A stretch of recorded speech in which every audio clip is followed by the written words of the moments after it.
How to get dark mode in Snapchat for Android users. So if you want to get dark mode on Snapchat, then first of all you have to open up your Snapchat application, and after opening you can go to your profile, which is on the upper left corner. Now here you can go to settings, which is on the upper right corner, and then scroll down, and here go to I need help,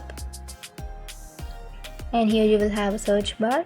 So simply tap on the search bar and then search for dark mode.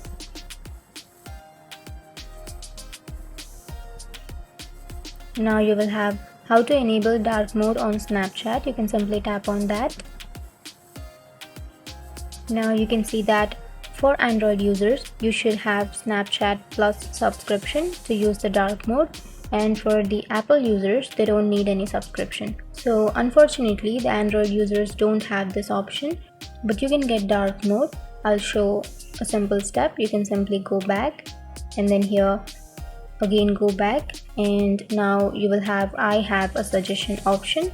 Simply tap on the suggestion and then scroll down, and here go to settings, and under settings now you have to write that make dark mode available. And if you want to add an attachment, you can add the attachment, and now you have to choose a topic. Simply tap on choose topic, and here you don't have that topic, so go to accessibility and then tap on submit button, which is on the bottom of your screen. And that's it. That's the only way to get the dark mode. Snapchat will have that suggestion, and then Snapchat can make some changes on the dark mode option. So that's it. That's the only way, and if you have any questions, feel free to comment below. Thanks for watching.